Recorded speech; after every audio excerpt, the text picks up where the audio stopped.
mais quand j'ai fait l'Everest à moins de 24 heures et sans oxygène, j'avais augmenté ma préparation physique et d'acclimatation. Parce que moi, je veux revenir à l'Everest à 70 ans, mais sans utiliser d'oxygène. La meilleure réussite, et ça on ne le dit pas assez souvent, en montagne, c'est de rentrer vivant et sans être amputé de quoi que ce soit. Pour aller dans l'extrême, c'est le goût du risque. Moi, je l'ai toujours eu. Des limites qui m'ont permis d'être toujours encore là, parce que j'y suis renoncé. Et j'ai toujours aimé chatouiller le risque. Mais moi, j'ai des copains de ma génération qui l'ont tellement aimé qu'ils y sont restés, ça c'est sûr. Les références de la grille, quand je l'avais fait en hiver, où on avait quand même des rafales de vent qui dépassaient les 200 km/h, là on était à 4 pattes, et qui faisait moins 50 degrés, parce que le thermomètre était bloqué à moins 50, tout ça, il faut être fêlé pour...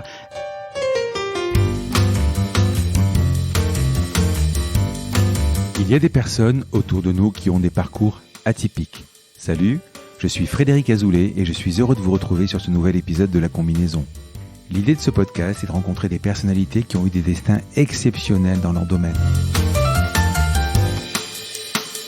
Entrepreneurs, sportifs, écrivains, artistes, je vous fais partager leur expérience, leur parcours lors d'une conversation sans filet. Découvrons ensemble la combinaison des événements qui ont fait leur succès. Pour être averti dès qu'un nouvel épisode est en ligne, il suffit juste de cliquer sur s'abonner dans votre application de podcast préférée. A tout de suite avec mon invité. Bonjour Marc. Bonjour.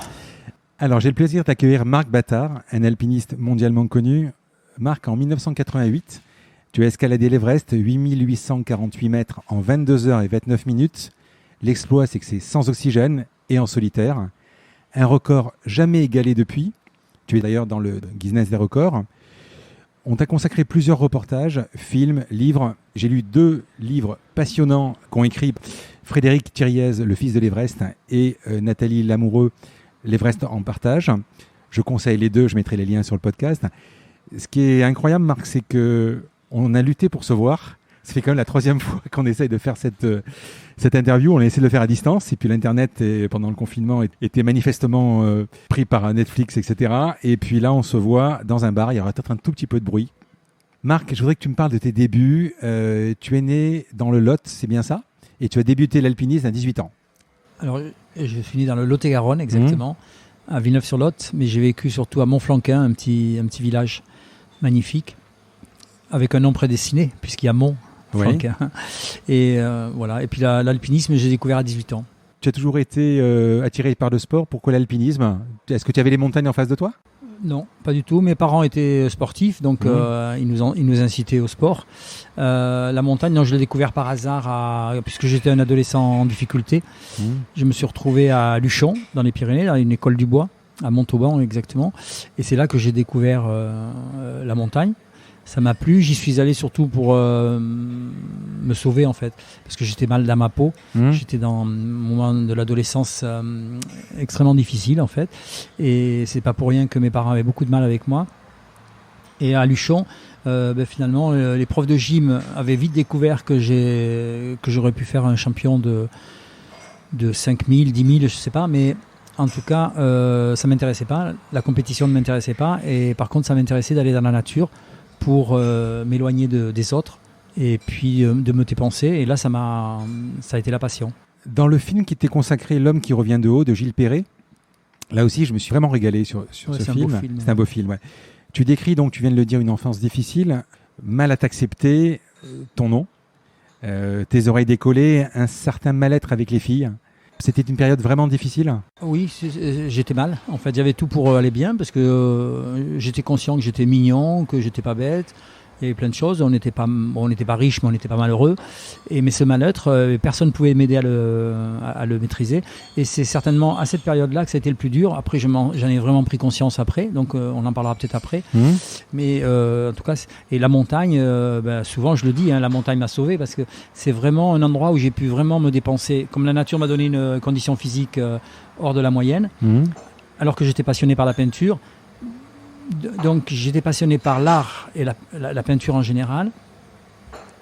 Et c'est pour ça que c'était pas étonnant que tout gamin, ma mère m'a trouvé l'école du bois à Luchon, ce qui a été vraiment, elle n'a pas fait exprès, mais en tout cas c'est génial. Mais j'avais envie d'être paysagiste. En fait, j'aimais les fleurs, j'aimais la nature et paysagiste, et en même temps je me voyais déjà paysagiste, mais de château, de grands trucs, Voilà. Et puis malheureusement, l'éducation nationale, elle est ce qu'elle est. Elle était ce qu'elle était. Et puis je ne sais pas si maintenant c'est meilleur. Enfin, il y a quand même beaucoup de bon dans l'éducation nationale, il n'y a pas de souci, mais il y a quand même du mauvais, surtout pour des jeunes comme moi. J'ai pas été accepté dans une école d'agriculture parce que j'avais eu des mauvaises notes au collège et puis au lycée, alors que j'étais doué. Et si j'avais pas de bonnes notes, c'est parce que j'étais perturbé. Comme j'ai pas pu rentrer, à cause de l'éducation nationale, en fait, parce qu'ils n'ont pas su que j'aurais pu être très bon, eh bien, je suis parti à Luchon. Et finalement, c'était cette école du bois qui m'a permis de découvrir la montagne. Tu obtiens en 2 ans le diplôme d'aspirant guide de haute montagne. Alors avant, je fais 3 ans à Luchon pour avoir un CAP. Et après, je suis parti au lycée technique à Dax. Comme j'ai découvert la montagne à Luchon, mais ça, c'était de la randonnée. Donc l'alpinisme, je l'ai découvert après Luchon. Parce que je suis comme tout le monde, j'avais vraiment peur. Pour moi, je ne connaissais pas l'alpinisme. Donc j'avais une admiration incroyable. Je ne lisais pas beaucoup, mais je me rappelle avoir lu justement Les Conquérants de l'inutile de Lionel Terray, qui était vraiment un livre magnifique. Et j'avais une admiration incroyable pour les alpinistes, mais je ne me voyais pas du tout alpiniste. Et puis, donc je suis parti à Dax dans un lycée pour passer un bac technique, parce que je ne suis pas allé jusqu'au bout. Mais pendant cette école, j'ai fait un stage chez Rossignol à Voiron. À cette époque, les skis Rossignol utilisaient beaucoup de bois, donc j'ai fait un stage à Voiron. Et à Voiron, finalement, j'ai eu la chance de rencontrer des gens avec qui je voulais faire de la randonnée, mais qui m'ont dit on va faire de l'escalade. Et là, je me souviendrai toujours que ma première école d'escalade a été percutante parce que j'avais peur. J'avais vraiment peur. Et une fois que je me suis retrouvé dans la paroi, finalement, j'ai maîtrisé. Et comme je suis quand même doué gestuellement, finalement, j'ai maîtrisé ma peur.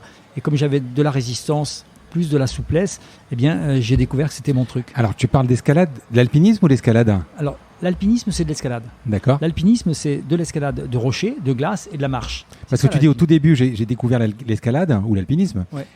Et tu parles de paroi. C'est-à-dire qu'au tout début, tu vas sur une paroi ? À tout début, j'ai fait surtout de la randonnée pour aller dans la montagne, mais je faisais que des choses faciles, de la randonnée. Mais par contre, à l'époque, d'après ce que j'ai vu dans le film également, tu grimpais 3 fois plus vite qu'un marcheur normal. Ah oui. Et tu couvrais, je crois, 80 km en 11 heures sans t'arrêter, quoi. Voilà. Donc tu as déjà un corps hors norme. Oui, ça c'est avant de faire de l'alpinisme. Donc je courais. C'était avec du recul, c'est évident que c'était une fuite en avant par rapport à mon problème personnel que personne n'arrive à maîtriser. Donc c'était une fuite, mais une très belle fuite, puisque je dépensais mon énergie à faire ça. Quand j'ai découvert la technique de la paroi, donc j'ai commencé par le rocher, j'ai vu que finalement j'étais fait pour ça. Donc bien sûr, après rapidement je suis allé faire de la glace et j'ai arrêté de courir comme un fou, mais j'avais la résistance qui était acquise. Et après, je n'ai fait que de la technique. Est-ce que tu peux savoir d'où vient cette endurance ? C'est un don, c'est quoi ? Donc forcément mes parents quand même qui étaient sportifs. Puis voilà, la nature, là on n'est pas tous à égalité. J'ai la chance d'avoir un cœur extrêmement lent. Et puis après, beaucoup plus tard, on y reviendra plus tard, mais je fais partie des rares personnes qui ont une physiologie très adaptée à la très haute altitude. Et ça, même de nos jours, on ne sait pas pourquoi exactement. Et après, je suis allé passer le concours pour être guide à l'école de guide, pour entrer à l'ENSA, l'École nationale de ski d'alpinisme de Chamonix. Et là, tes premiers sommets, c'est où ? C'est en France, les Mont Blanc, c'est quoi ? Oui, tout premier, c'est dans l'Oisans. Mon premier vrai sommet, ça a été dans l'Oisans, le Pic Coolidge. Il y a quelques montagnes en France qui sont nommées de noms anglais, enfin des conquérants, parce que l'alpinisme, les précurseurs de l'alpinisme, ce sont les Anglais. Donc dans l'Oisans, mon premier sommet que j'ai fait, c'est le Pic Coolidge. Et puis après, j'en ai fait plein. Alors là, j'en ai fait incroyable. Et c'est ce qui fait que j'ai pu accumuler une expérience rapide. Et au bout de 2 ans, j'ai réussi le concours d'entrée à Chamonix, où normalement il fallait 5-6 ans. 23 ans, tu commences ton premier 8000 mètres. Alors ça c'est une chance. Comment ça se passe quoi ? Oui, mon premier 6000, c'est grâce parce qu'à l'époque, il faut se remettre dans le contexte de l'époque, c'est qu'on disait que les jeunes n'étaient pas faits pour l'altitude. Mais en fait, on ne savait pas. On ne savait pas que maintenant on le sait, les jeunes sont tout à fait adaptés à la très haute altitude. Mais à l'époque, on avait peur. Donc il y a un groupe de copains, mais dirigé par un copain, qui malheureusement s'est tué en montagne depuis, Parce que ça, il faut reconnaître qu'il y a beaucoup d'accidents. On va en parler, c'est toute une partie. Et donc, Jean-Charles Guéraud, qui était médecin, avait monté une expédition au Pérou avec le club alpin de Mâcon. Et il m'avait demandé, à ce moment-là, j'étais à l'armée, il m'avait demandé de venir avec eux, qui me payait tout. Il me payait tout le voyage et tout. Alors moi, j'ai dit non, moi, ça ne m'intéresse pas. L'altitude, ça ne m'intéresse pas forcément. Je suis peut-être un peu trop jeune. Et puis en même temps, ça ne m'intéresse pas d'aller faire une voie normale. 6000 mètres à peu près. Ouais, 6400. 6400. Et c'est quand même 1500 mètres de plus que le Mont Blanc que tu avais déjà fait, quoi. Voilà. Ouais. Mais donc, j'avais pas trop envie. Pourquoi ? Parce que c'était l'inconnu. Ouais. J'avais envie de faire des premières en France. J'avais envie d'augmenter ma technique en Europe. Et puis, par contre, je lui ai dit, mais vous allez faire une voie normale. Alors, si jamais vous voulez faire une première au Pérou, ben pourquoi pas ? Et finalement, ils ont changé d'objectif. Ils sont allés sur un itinéraire qui avait été tenté par des Français, tenté par des Américains, qui n'avait pas été réussi encore. Et du coup, j'ai dit oui. Et donc, je suis allé. Et effectivement, c'est là que j'ai découvert qu'on a réussi. C'était génial. Et c'est là que j'ai vu que j'étais vraiment fait pour l'altitude, parce que déjà à 6400 mètres, alors j'ai pu me comparer. Alors ça a été un point très important dans ma carrière. C'est que cette équipe de Mâcon, donc avec mes copains là, eh bien, s'était joint à nous des Français qui nous avaient demandé, donc ça avait posé quelques problèmes, et puis moi j'avais dit mais attendez, la montagne elle est pour tout le monde, parce qu'il faut imaginer, on était sur une montagne, donc le groupe avait quand même dépensé beaucoup d'énergie pour trouver les sponsors pour faire cette montagne, et il est arrivé au camp de base un petit groupe de Français, et certains de groupes ne voulaient pas les prendre, et moi j'ai dit attendez, la montagne ne vous appartient pas, elle appartient à tout le monde, et du coup on s'est retrouvé avec ces Français, et parmi ces Français il y avait encore une fois un gars très fort, mais qui malheureusement a disparu depuis, Michel Parmentier. Et c'est surtout avec lui que j'ai équipé cet itinéraire qui était quand même très difficile. Et c'était très difficile jusqu'à 6200 mètres. Et à 6200 mètres, eh bien, comme on était tous les deux les premiers, on est parti pour le sommet. Et de 6002 jusqu'au sommet, c'était facile. Et du coup, je l'ai laissé. Enfin, je l'ai laissé. Je suis parti en courant. Et lui, il n'a pas réussi à me suivre. Mais c'est là que j'ai vu, comme je pouvais courir à 6400 mètres, je me suis dit, mais je peux monter à 7000, certainement. Et c'est comme ça que dès que je suis rentré en France, je suis allé voir une expédition qui était en train de se monter sur un 8000. Et la chance que j'avais, c'est que le chef d'expédition de ce projet d'aller sur un 8000 faisait partie des Français qui avaient échoué là où j'ai réussi, avec Michel Parmentier. Et du coup, j'ai été pris sur un 8000, et c'est comme ça que je suis en 75 devenu le plus jeune à faire un 8000 sans oxygène. 1975. Ouais, en 1975. C'est ce qu'on appelle le G2, c'est ça ? Le G2, le Gasherbrum 2. D'accord. Et tu n'avais donc 23, ouais. Et j'étais avec le meilleur alpiniste de l'époque, au sommet. Parce qu'on est allé que deux au sommet. Là, quand vous montez l'expédition pour aller au plus de 8000 mètres, on ne parle pas d'oxygène ? Parce que là, tu l'as fait sans oxygène. Ouais. Mais tu étais jeune, donc tu avais 23 ans. Tu ouais. disais à l'époque, je ne suis pas sûr qu'on ne savait pas si les jeunes pouvaient monter avec ou sans oxygène. Vous prévoyez quand même de l'oxygène ? Non. Là, on avait prévu sans oxygène, parce qu'il faut savoir que dans les 14 sommets qui font plus de 8000 mètres, il y a les grands 8000, donc l'Everest bien sûr, le Makalu. Qui fait presque 9000 d'ailleurs, 8848. Et il y a entre guillemets les petits. Et le Gasherbrum faisait partie des petits, comme la Napurna. La Napurna, qui a été faite il y a exactement 70 ans, eh bien, déjà, il y a 70 ans en arrière, l'expédition de Lachenal, Rebuffa et bien sûr Herzog, eh bien, avait décidé de ne pas prendre d'oxygène. Parce qu'ils savaient qu'on pouvait monter sur un petit 8000 sans oxygène. Bon, beaucoup de gens utilisent de l'oxygène, mais il y a quand même beaucoup de puristes qui ne l'utilisent pas. Au niveau de l'oxygène, on va en reparler largement. Le malaise ou le mal-être ou les sensations d'œdème, ce que tu peux avoir, ça apparaît entre 8000 et 9000 ? Non, c'est avant. Certainement, ça doit apparaître pour certaines personnes, c'est pas les mêmes choses, mais pour tout le monde, il faut faire une préparation à l'acclimatation. Il faut commencer à faire attention à partir de 2500 mètres. Et là, je fais une parenthèse. Tous les touristes qui vont à l'Aiguille du Midi à Chamonix, qui montent à 3600 mètres très rapidement. En téléphérique, on se dit. Ben oui, mais on fait tous. Si on n'est pas acclimaté, on fait tous un début d'œdème à des degrés plus ou moins différents. On peut très bien imaginer un scénario que si un jour il y ait 300 ou 500 personnes de bloquées au sommet de l'Aiguille du Midi parce qu'il y a une tempête, que tout est en panne, qu'aucun hélicoptère ne peut venir, il y aura des gens qui vont mourir d'un œdème au sommet de l'Aiguille du Midi. Ça, c'est une catastrophe. Mais qu'est-ce que tu appelles un œdème ? Parce que un œdème, c'est quand c'est comme la plongée en apnée. Si on ne respecte pas les lois de la nature, quand on monte en altitude, il faut fabriquer des globules rouges. Bon, si on arrive du niveau de la mer et qu'on arrive à Chamonix à 1000 mètres, on commence à avoir mal à la tête. On monte tout de suite, ce qui est le cas de beaucoup de touristes, monte à 3600 mètres. Et bien là, alors là, la différence est tellement énorme qu'on ne peut pas vivre. On va mourir parce que le corps n'a pas encore eu le temps de fabriquer des globules rouges pour pouvoir respirer normalement à 3000 mètres. C'est-à-dire que si on monte, alors je ne sais pas, sur l'aiguille du Midi par exemple, mais si tu prends un téléphérique, tu montes à 1000 mètres, tu fais une pause de 10 minutes parce que tu attends le deuxième téléphérique, etc. Là, ça peut le faire. Ça suffit pas. Ça suffit pas. Non, parce qu'il faut plusieurs jours.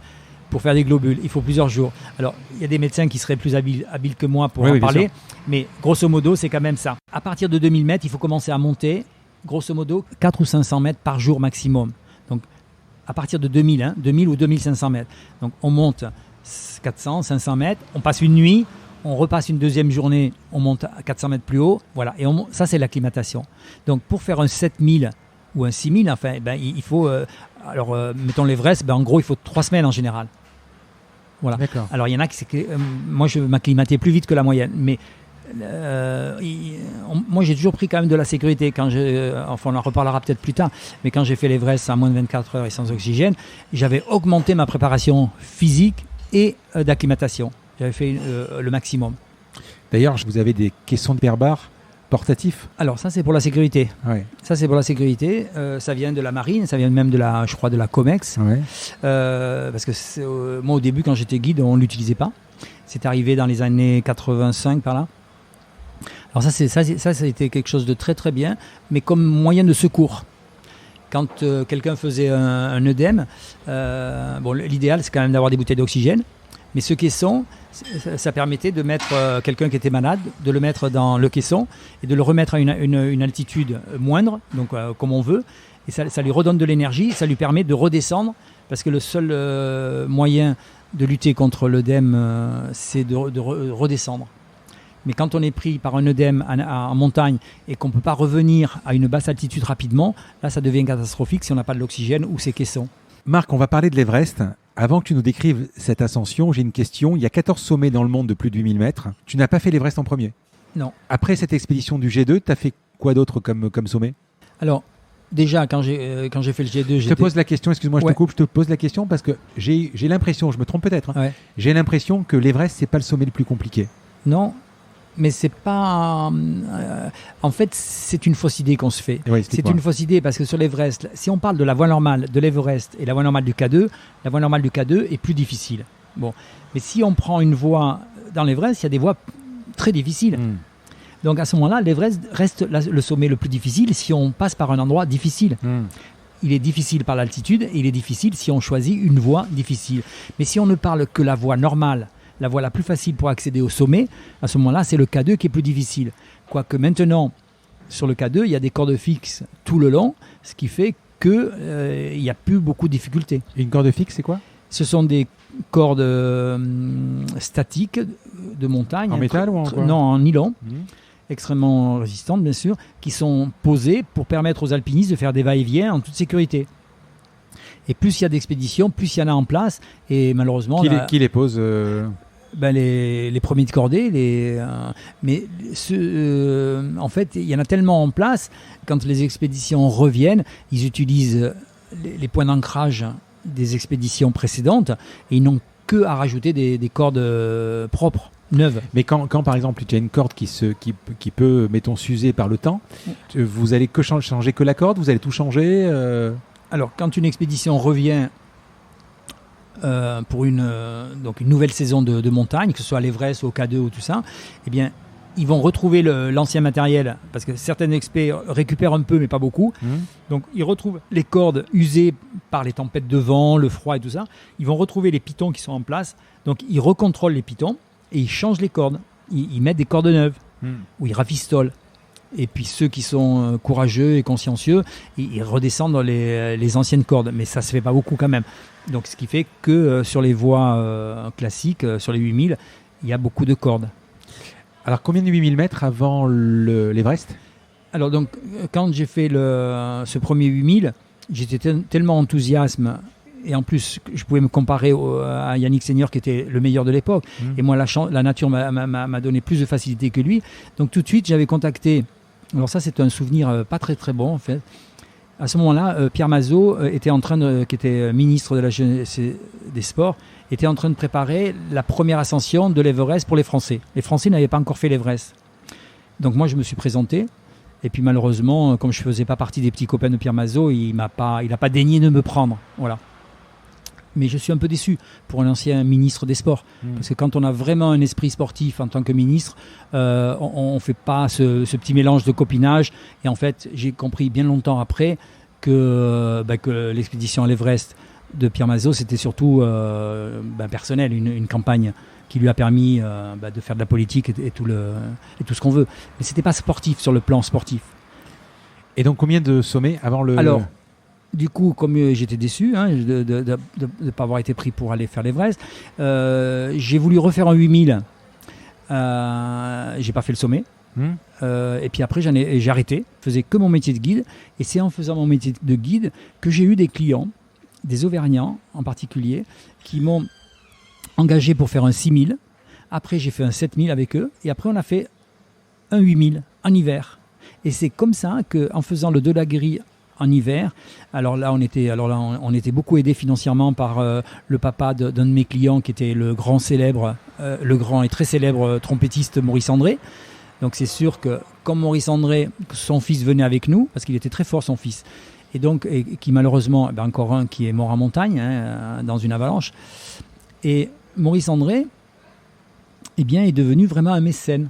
Il nous a offert des concerts, donc on a trouvé de l'argent. Après, en Auvergne, Giscard d'Estaing voulait même venir avec nous, donc ça a facilité aussi. Donc et là, au Delaguérie, je me suis retrouvé à être le seul à faire le sommet avec le meilleur des Sherpas, qui s'appelait Sundaré, qui malheureusement, lui, alors ça c'est très rare chez les Sherpas, il s'est suicidé, ce qui est très très rare. Et Sundaré était un type fabuleux. Et donc on a fait le sommet en hiver, c'était vraiment incroyable. C'est là que m'est venue l'idée de faire l'Everest en moins de 24 heures. Mais déjà, au Delaguérie, on avait beaucoup de sponsors. Moi, j'étais engagé en tant que guide, j'étais donc salarié, rémunéré. Et là, il s'est trouvé que les journalistes qui étaient avec nous, qui nous suivaient, ont été surpris que Marc Battard ne soit pas plus connu alors qu'il était capable de faire Delaguérie en hiver. Et puis c'est là que j'ai eu l'idée et que j'ai compris que je pouvais faire l'Everest en moins de 24 heures et sans oxygène. Donc je suis revenu à cette idée de faire des 8000. J'avais arrêté cette idée parce que j'avais été tellement déçu par le milieu, donc je faisais que mon métier de guide, et c'est là que j'ai repris une certaine démarche amateur en parallèle de ma carrière de guide. Et c'est à partir de là aussi que je me suis endetté. Quand tu parles de tous tes sommets au Pérou, les 6000 et les 8000, tu disais j'avais des clients, j'étais payé, tout frais payé, etc. Quand tu vas décider de monter une opération sur l'Everest, donc là qu'est-ce que tu fais? Tu reviens en France? Bien sûr, ouais. Et tu montes ton opération. Donc là, on va en parler, c'est comme ce que tu vas faire en 2022. Même aujourd'hui, si moi j'ai envie de monter l'Everest, ça coûte super cher. Ah oui, ça coûte cher. Je sais pas, j'ai vu des prix traîner, mais même en touriste, c'est 15 000, 20 000. Alors en touriste, ça dépend du niveau du touriste. Oui. Si c'est par exemple des guides de haute montagne, oui, qui sont très forts et qui veulent faire un 8000 pour eux, ils peuvent faire l'Everest. Actuellement, ils peuvent trouver à faire l'Everest, environ à 15 ou 20 000 euros. Oui. Alors qu'un amateur qui a un certain niveau, pas forcément, qui est obligé d'être avec des professionnels, il va aller dans des agences. Alors là, ça va lui coûter entre 25 jusqu'à 60, 70 000 euros. Tout dépend du confort qu'il veut. Eh oui. Parce qu'il y a des fausses idées. L'Everest, pour faire l'ascension de l'Everest, ça c'est sûr qu'on ne peut pas le faire à moins de 15 000 euros. À peu près. Mais en général, les agences demandent 25, 30, 40, jusqu'à 70 ou 80 000. Alors, nous sommes en 88, donc tu t'attaques à la face sud de l'Everest, que tu domines en 22 heures 29 minutes. L'exploit, évidemment, on en a déjà parlé, c'est sans oxygène. C'est assez rare d'ailleurs. Je crois que tu as perdu 8 kilos dans l'ascension. C'est quand même. C'est de l'eau, hein. Ouais. Enfin, oui, d'accord, mais bon. Non, pas qu'en 22 heures. Oui. C'était les 3 tentatives, parce qu'il y a eu. Dans l'expédition. Oui. Où il y a eu 3 tentatives. Alors, explique-moi ces 3 tentatives. Donc, déjà, pour aller faire. Quand j'ai décidé. Alors, tu savais que tu pouvais le faire en un jour déjà. Comment tu as pu le savoir? Parce que. Au Delaguérie, j'ai compris que je pouvais faire l'Everest en moins de 24 heures au Delaguérie. Donc, le Delaguérie, ça a été mon deuxième 8000, et en plus, c'était en hiver. Donc quand je l'ai fait avec Sundaré Sherpa, oui, Bon, malheureusement, on a vite compris que les membres de l'expédition ne pourraient pas faire le sommet. Donc, quand je suis parti pour le sommet de Dhaulagiri avec mon ami Sherpa, j'ai dit à mon ami Sherpa, écoute, on doit pouvoir faire le sommet en un jour. Du camp de base au sommet, on doit y arriver en un seul jour. Ça se faisait d'habitude, une fois acclimaté, en 3 jours. Et il m'a dit non, c'est pas possible. Alors, j'ai réussi à le convaincre en lui disant... Lui, il l'avait déjà fait, le Sherpa ? Non. Alors, Sundari, il avait une très belle histoire au Dhaulagiri. Parce qu'une fois, il y était allé avec des clients, je ne sais pas de quelle nationalité. La personne avec qui il était sous le sommet, il n'a pas voulu aller au sommet parce qu'il avait fait un rêve à la veille. Ça, c'est une belle histoire. Sundari, dans son dernier camp, dans son dernier bivouac, il avait fait un rêve. Et le matin, quand il s'est levé pour partir avec son compagnon, je ne sais plus si c'était un Américain ou un Allemand, il lui a dit je vais avec toi, mais je n'irai pas au sommet, je m'arrêterai dessous. Parce que j'ai fait un rêve. Un mauvais genre, rêve. Non, un rêve du genre, quelqu'un m'a dit de ne pas aller au sommet, un truc comme ça. Et donc, il a respecté ce rêve, et ça, c'est super. Et donc, il n'avait pas fait le sommet même. Donc, avec moi, je lui avais dit, quand on était vraiment entraînés et tout ça, au moment de l'assaut, je lui dis, écoute, on y va en un jour. Et lui, il m'a dit, non, c'est pas possible. Et donc, il faut le faire en 3 jours, comme d'habitude. Et moi, je lui dis, j'ai fini par le convaincre de le faire en 2 jours. Et finalement, on a réussi. Et c'est là que j'ai vu qu'on aurait pu le faire dans la journée. Et du coup, je lui ai dit, viens avec moi à l'Everest, on va faire l'Everest en un jour. Il n'y croyait pas. Donc, il n'est pas venu. Et du coup, j'y suis allé. Et alors, moi, j'avais le regard des autres parce que quand j'ai eu cette idée, j'étais convaincu que je pouvais y arriver. Mais tu ne peux pas prouver que tu l'as fait tant que tu ne l'as pas fait. Enfin, tu ne peux pas vraiment affirmer que c'est possible tant que tu ne l'as pas fait. Et j'étais tellement motivé, tellement convaincu que j'ai mis les moyens de le faire. Donc, je suis allé m'entraîner sur un autre 8000 avant de faire l'Everest. Je suis allé m'acclimater et m'entraîner sur le Choyu, qui est un sommet quand même qui fait 8200 mètres. Et quand je suis arrivé au camp de base de l'Everest, donc j'étais hyper bien préparé. Et il y avait 7 expéditions qui étaient sur place. Et moi, j'avais mon équipe de Sherpa aussi pour préparer la marche d'approche. Et la trace pour le sommet n'avait pas été faite encore.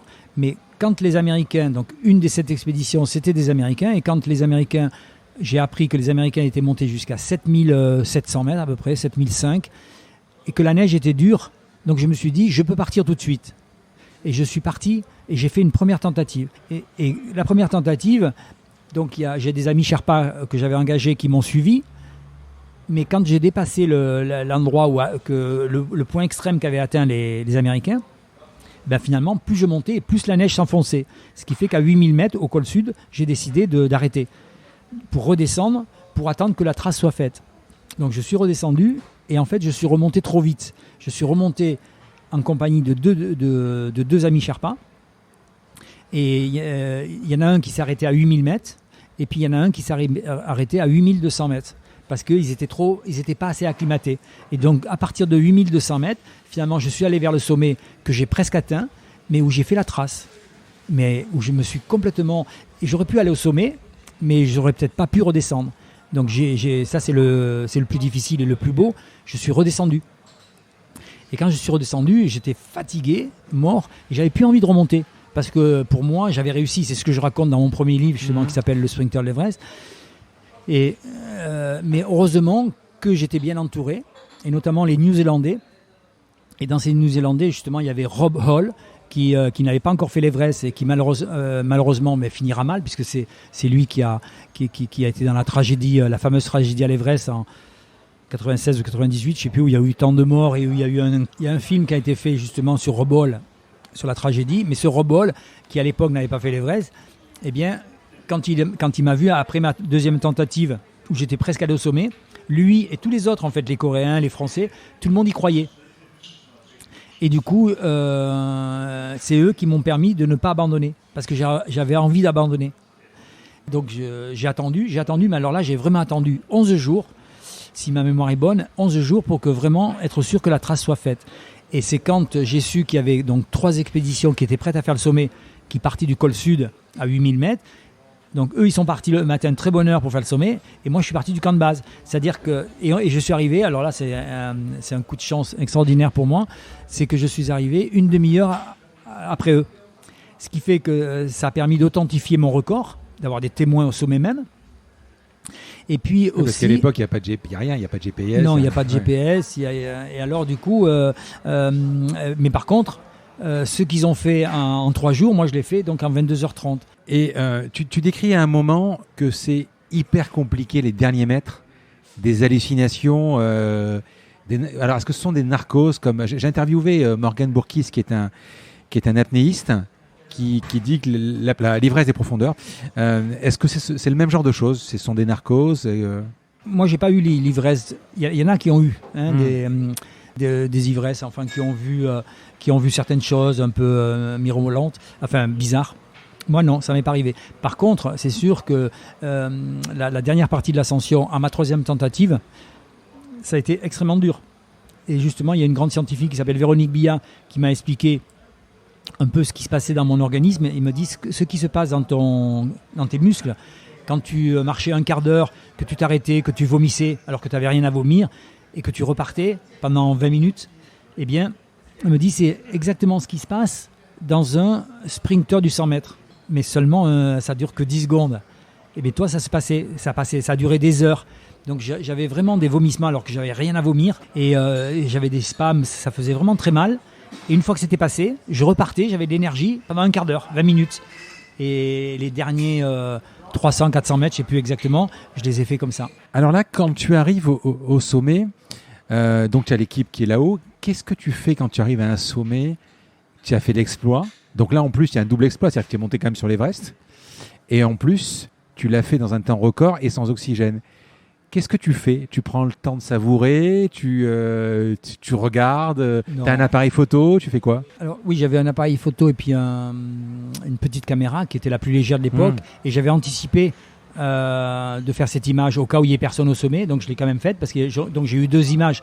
J'ai quelqu'un que je connaissais qui était au sommet, Michel Mesguer, qui m'a filmé avec ma caméra. Je lui avais passé. Et puis, j'ai fait ma séquence que j'avais prévue et qui est finalement très très belle, enfin, que beaucoup de gens ont vue parce que c'est vraiment une très belle... J'avais fixé ma caméra au bout du piolet, et avec un élastique, donc j'avais pu mettre pour le déclencheur.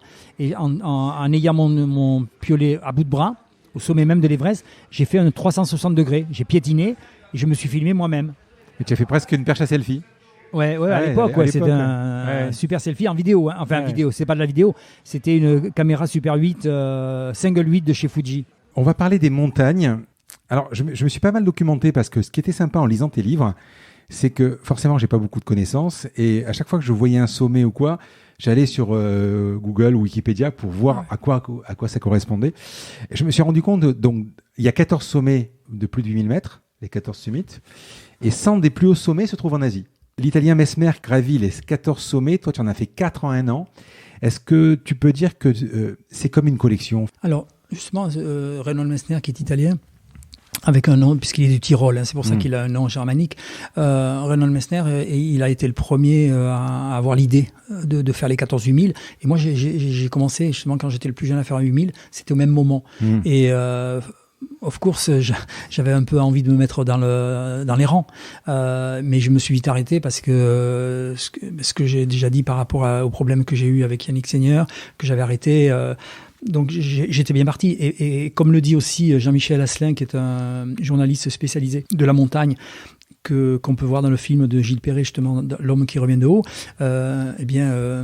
Jean-Michel Asselin dit très bien, en tant que connaisseur de la montagne, en tant que journaliste spécialisé, il disait bien que j'aurais pu être le premier. Et je suis content que ça soit dit par quelqu'un d'autre que moi. Mais en tout cas, moi je suis content que ce soit Messner qui l'ait fait, parce que Messner, c'est le plus grand du siècle, je veux dire, quelque part. On peut pas dire le plus grand, mais c'est un des plus grands. Donc c'est lui qui mérite. Mais effectivement, moi j'avais les compétences pour le faire. Si j'avais eu un caractère un petit peu plus souple, la Fédération de la montagne, Pierre Mazot, tout ça, tous ces gens de la montagne auraient été un peu plus diplomates avec un jeune comme moi. C'est sûr que j'aurais pu être le premier Français, même le... Mais tu as la vie devant toi en plus. Oui, à ce moment-là, oui, bien sûr. Et même maintenant, après de 70 ans, j'ai encore la vie devant moi.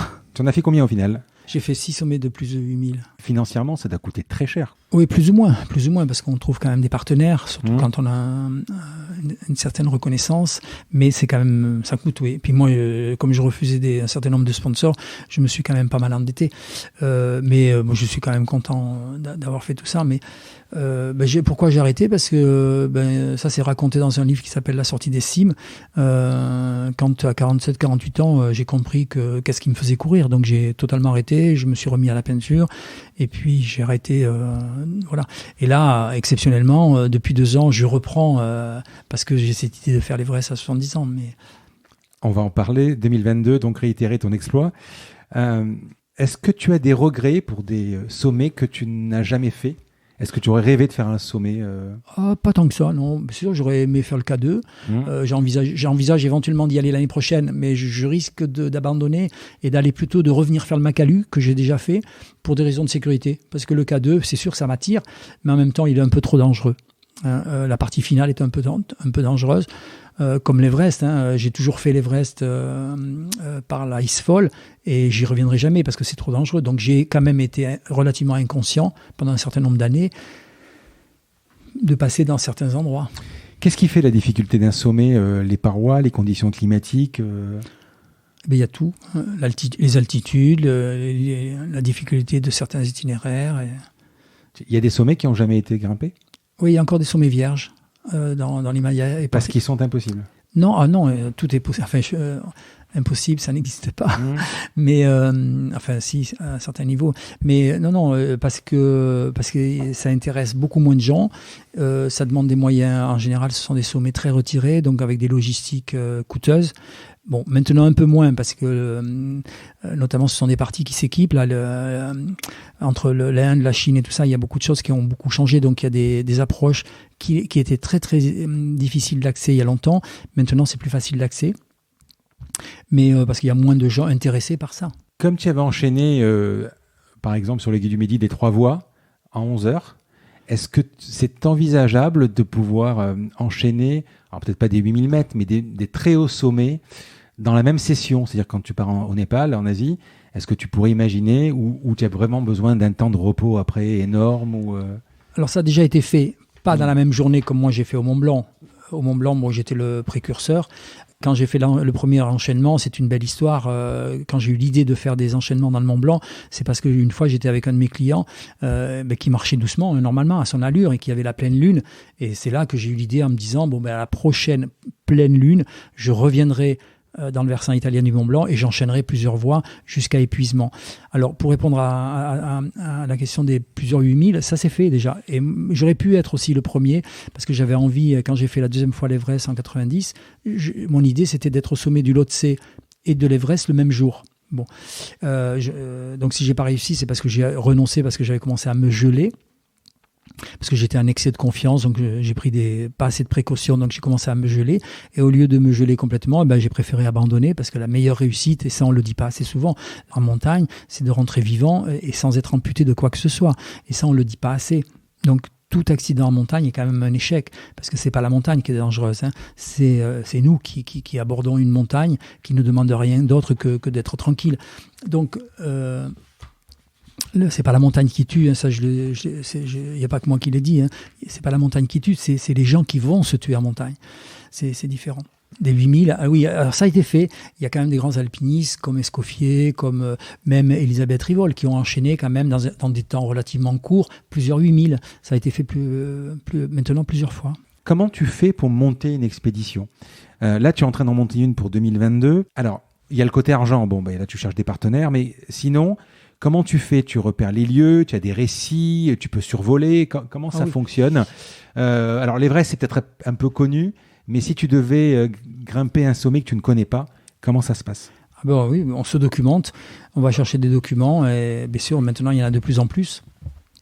Là, justement, récemment, j'ai relu, puisque je vais aller à l'Annapurna, je devais y aller ce printemps, mais avec le virus, c'est reporté à plus tard.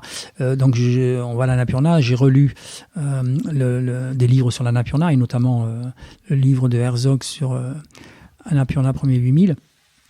À l'époque, il n'y avait même pas de cartes. Ils avaient des cartes, mais elles étaient fausses. Donc, forcément, ils font partie de ceux qui ont fait des reconnaissances. Maintenant, on connaît tout sur l'Annapurna, sur le Laguiri, tout est bien répertorié. Donc, les endroits où c'est pas répertorié, à la limite, c'est des aventures un petit peu plus poussées, un peu plus piquantes, quelquefois. Mais quand tu es premier de cordée, tu vas noter?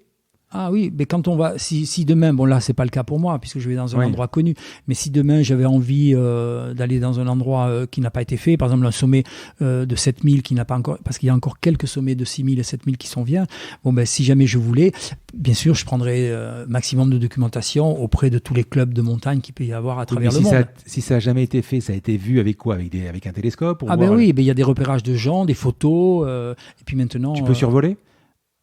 Quelquefois, oui. Ça, c'est un hélico, ça monte si haut? Oui, mais ça, c'est des histoires de moyens. Faire des reconnaissances à l'hélico dans l'Himalaya, c'est bon pour... Et donc, quand tu vas, par exemple, grimper un sommet, tu dis qu'il y a des livres, etc. Tu fais donc toi-même un récit. Tu peux faire un récit de l'exploit. Quand tu vas passer par tel endroit, telle voie, à gauche, à droite, etc., tu vas, à un moment, quand tu vas faire ta pause, t'arrêter ou le lendemain, peu importe, tu vas noter ce que tu as fait? Ah oui, mais quand on fait quelque chose de nouveau, ça dépend de la difficulté de l'engagement. Par exemple, si je prends l'exemple extrême de voies que j'avais ouvert dans des parois de 1000 mètres, c'est sûr que j'avais de quoi noter pour me rappeler, parce que Mais en général, on a la mémoire qui marche très bien quand même sur une paroi de plusieurs centaines de mètres.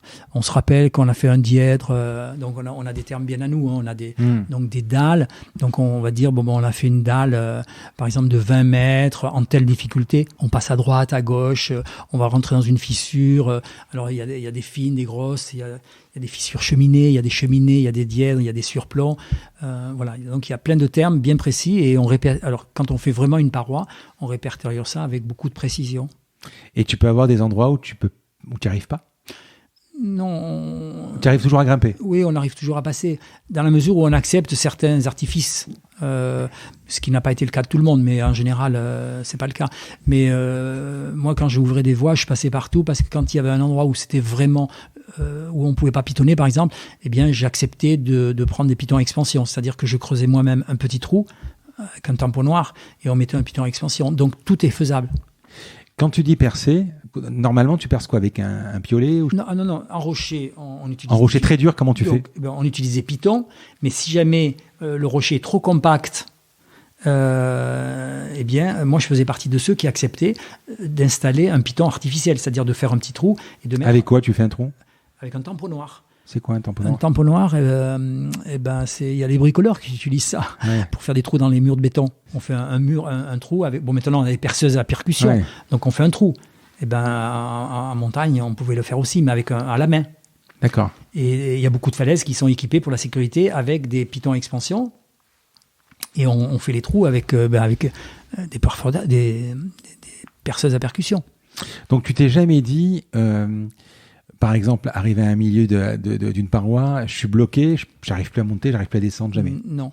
Tu vas descendre toujours parce que tu as mis ta corde? Oui, après on peut tirer des rappels, mais après, dans des endroits extrêmement engagés, verticaux et même surplombants, quelquefois c'est un peu difficile, mais en général, quand on est expérimenté, on arrive à s'en sortir. Après, on peut trouver des passages de rochers que l'on dit pourris, de mauvaise qualité. Alors là, il y en a qui passent, il y en a qui passent pas. Alors là, c'est une question de mental. Quand on s'était eu la première fois au téléphone, je t'avais parlé d'un reportage que j'avais vu sur National Geographic de Free Solo, d'Alex Honnold, qui a escaladé El Capitan, donc dans la forêt d'Yosémite. Je ne sais pas si tu as vu ce reportage. Bon, le Free Solo, tu connais.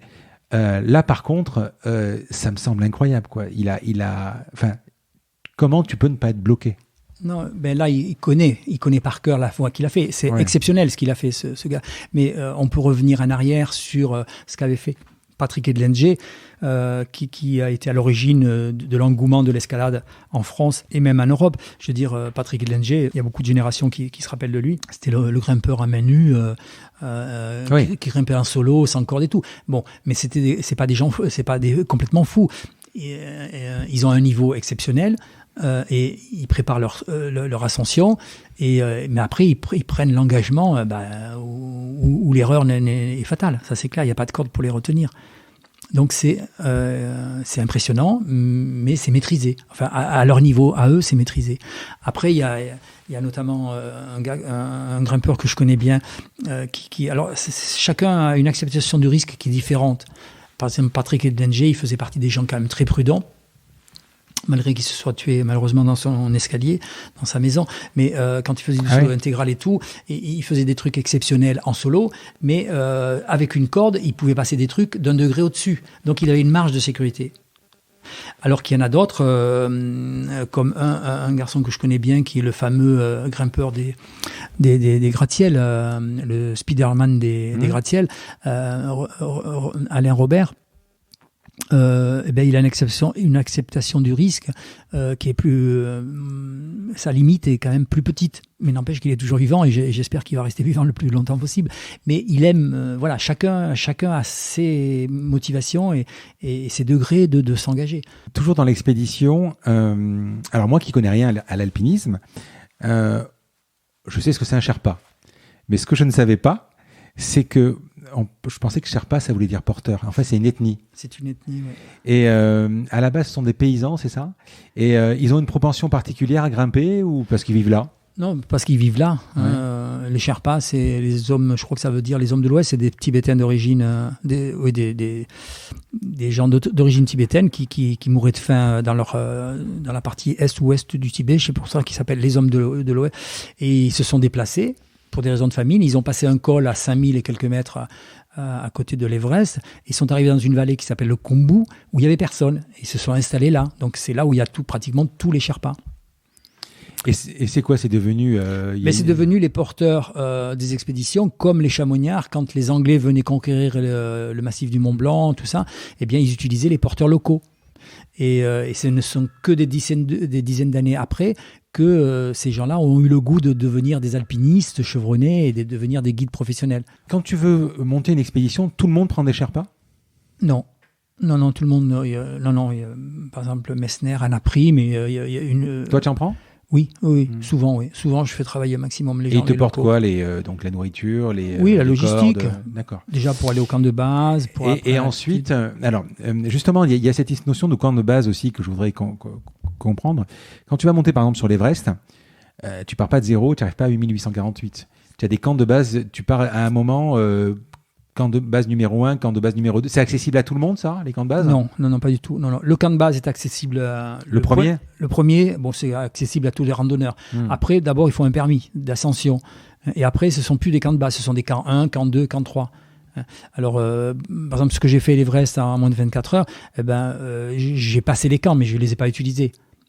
Mais quand tu parles de 24 heures, tu parles du dernier camp de base. Du camp de base. Du camp de base. D'accord. Donc là, tu es obligé, tu ne peux pas t'arrêter, en fait.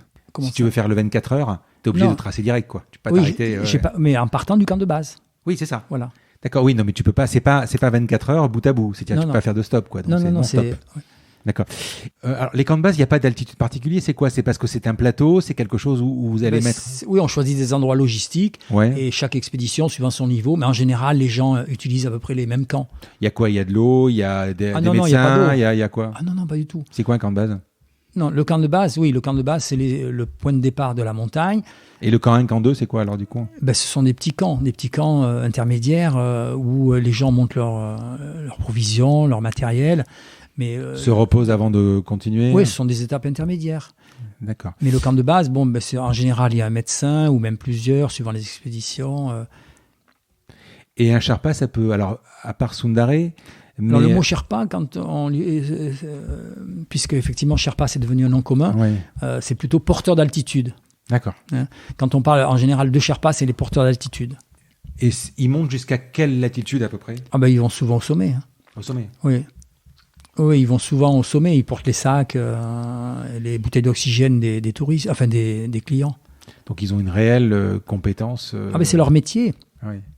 C'est leur métier, mais même parmi les Sherpas, il y en a ça arrive qu'il y en ait qui ne supportent pas bien l'altitude.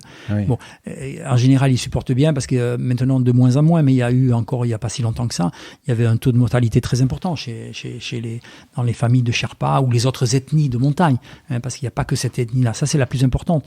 Mais il y a d'autres ethnies spécialisées de la montagne qui ont une grosse sélection naturelle. Bon, maintenant de moins en moins, parce que tant mieux pour eux, il y a de plus en plus d'hôpitaux, il y a plus de gens, mais il y avait une sélection naturelle. Donc les plus faibles, ils n'allaient pas très loin. Donc maintenant qu'il y a de la médecine et tout ça, il y a des Sherpas qui s'aperçoivent qu'ils ne sont pas faits pour la haute altitude. Donc ils ne sont pas forcément tous adaptés à la haute altitude. Et est-ce que c'est une aubaine financière pour eux? Ça se paye combien? Oui, c'est sûr qu'un porteur d'altitude, en général, il commence par être porteur de base, de basse altitude, et puis petit à petit, il monte en grade. Même quelquefois, ils passent par le stade d'être cuisinier, quelquefois, dans une expédition. Et une fois qu'ils sont reconnus et être capables d'être porteurs d'altitude, c'est là où ils gagnent le plus.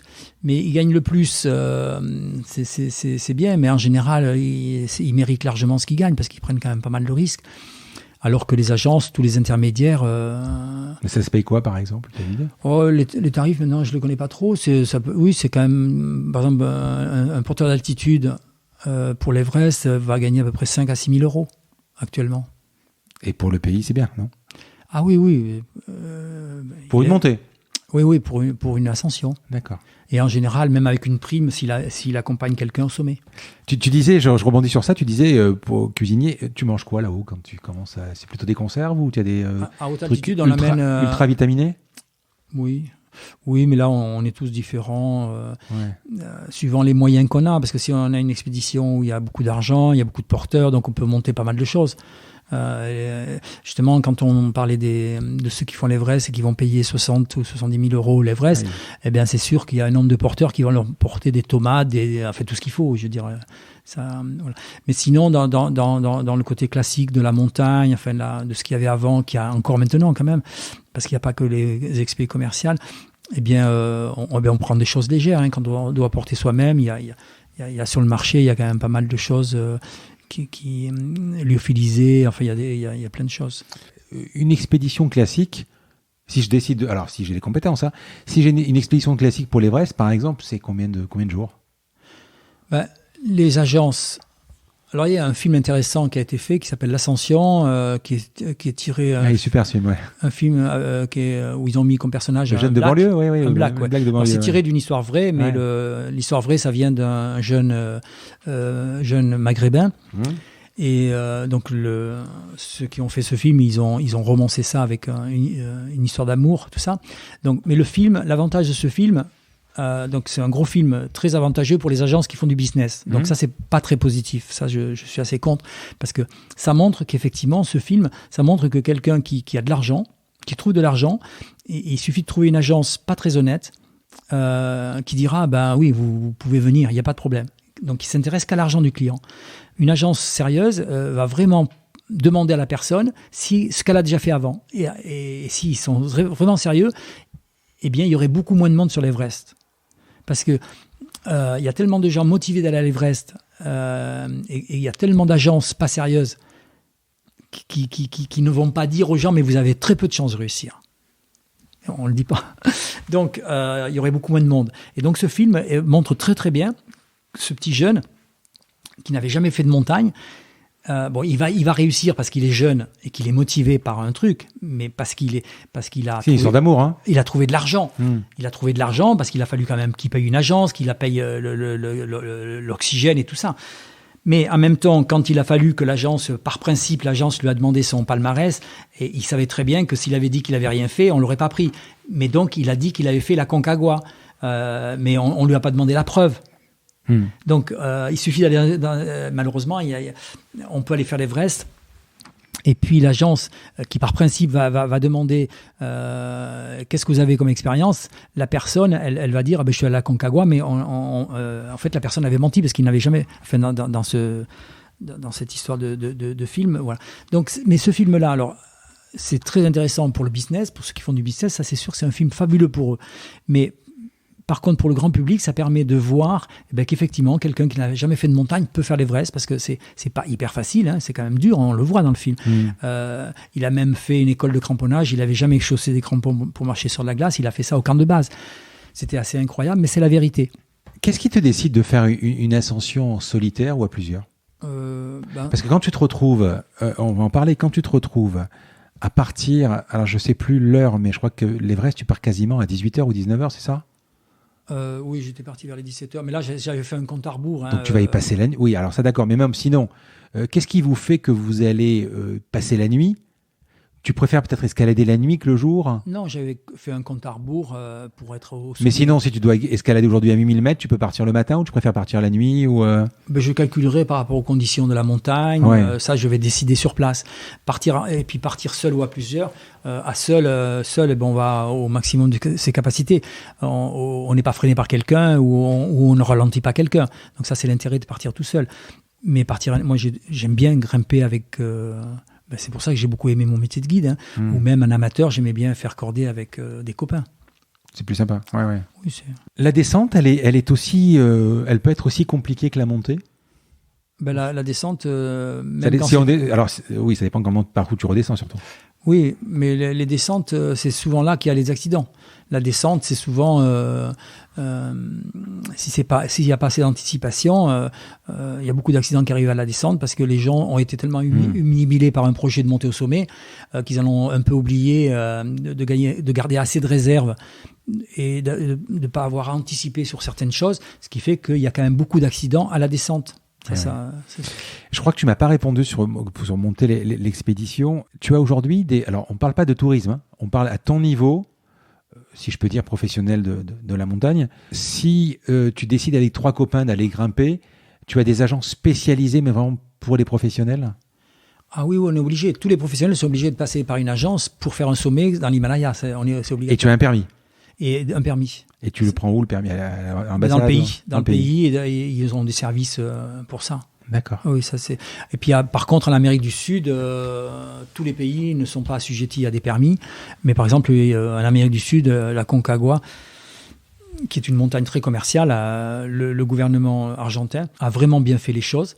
Parce que c'est vraiment une montagne, comme le Mont Blanc, c'est une montagne business, mais le Mont Blanc, c'est mal géré, alors qu'on est en France, en Europe, et que la Concagua, nous les Français ou les Italiens, on ferait bien de prendre justement exemple sur la Concagua, parce que c'est une montagne business, comme le Kilimandjaro en Afrique. Et le Mont Blanc, non? Le Mont Blanc, c'est mal géré. C'est mal géré. C'est mal géré, on le voit très bien. Là, il y a un permis et tout ça comme Non, il n'y a pas de permis, mais maintenant, ils vont presque... Il y a plein de morts, surtout. Non, c'est très, très mal. Bon, mais là, il suffit d'aller s'informer un petit peu ce qui se passe et tout ça, mais il y a beaucoup d'accidents, il y a beaucoup de pollution. Non, c'est très mal géré. On a beau être en France, c'est très mal. Souvent, moi, on me parle de la poubelle de l'Everest parce que les médias en parlent beaucoup. Mais je leur dis, mais venez à Chamonix, vous prenez le premier tronçon de l'Aiguille du Midi, vous arrêtez au plan de l'Aiguille, vous marchez une demi-heure, vous allez sur un glacier qui s'appelle le glacier des Pèlerins, qui est sous le sommet de l'Aiguille du Midi, et là, vous allez voir comment c'est l'Everest. Et alors qu'on est à Chamonix. Donc, on parle beaucoup à travers le monde de la pollution de l'Everest. Effectivement, il y a trop de bouteilles d'oxygène, il y a trop de poubelles sur l'Everest, mais ça ne dérange que certaines personnes privilégiées. Et ça, justement, j'en parle bien avec Frédéric Thiriez dans son livre Marc Batin, fils de l'Everest. Et là, il y a beaucoup de progrès à faire. Alors, on parle beaucoup du Mont Blanc. Le maire de Saint-Gervais, qui est bien sympathique, mais il aime les caméras, donc il est souvent à parler de plein de choses. Donc, il dit des choses bien. Et puis, il y a des fois, il en rajoute un petit peu trop. Bon, il y a tout un... Donc, il y a beaucoup de... D'où l'intérêt... Alors là, en parlant de ça, moi, je reviens facilement à ce projet de l'Everest que je fais à 70 ans, parce que... Donc je rappelle quand même que j'ai arrêté la montagne depuis un certain temps, j'en fais toujours un tout petit peu, et il y a 2-3 ans, maintenant, presque 3 ans, mon ami brésilien qui est jeune et sportif, j'ai eu l'idée de l'amener à l'Everest. Bon. Et du coup, lui n'ira pas jusqu'au bout, parce qu'il a beau être jeune, malheureusement, il n'a pas la physiologie adaptée pour faire l'Everest sans oxygène. Parce que moi, je veux revenir à l'Everest à 70 ans, mais sans utiliser d'oxygène.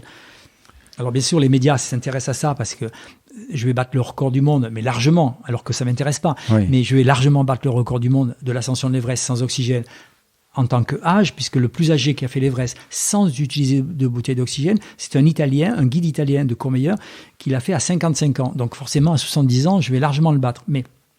Et encore, je n'ai pas encore réussi. Mais c'est bien parti parce que effectivement, j'ai une chance exceptionnelle d'avoir à 68 ans maintenant une très très bonne forme physique. Donc quand j'ai eu cette idée d'aller à l'Everest, mon ami a dit oui. Je l'ai amené au Kilimandjaro.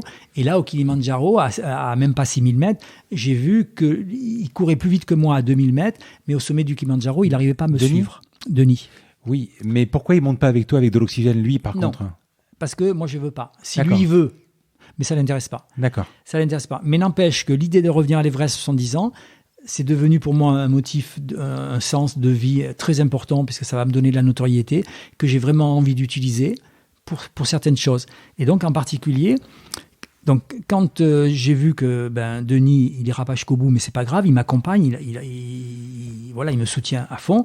Donc, j'ai fait une cordée pour me donner plus de chances de réussir. J'ai fait une cordée avec Mohamed Ali, qui est un Pakistanais qui est fabuleux, qui a fait plusieurs fois le K2 sans oxygène, et Pasang Nourou Sherpa, qui a fait 13 fois l'Everest avec de l'oxygène, mais avec moi, il le fera sans oxygène. Donc vous serez 3. On sera 3. Donc ça fait une cordée très solide. Eux, ils vont m'amener leur énergie de jeunesse, parce qu'ils sont quand même plus de 20 ans que moi, de moins que moi. Et moi, je leur amène de la technique. Donc, il y a un échange de transmission entre nous qui est vraiment formidable. Et là, maintenant, on a quand même déjà 2 années d'expérience, qui est relatée justement dans le premier livre de Nathalie Lamoureux, le tome 1, qu'elle a appelé l'Everest en partage.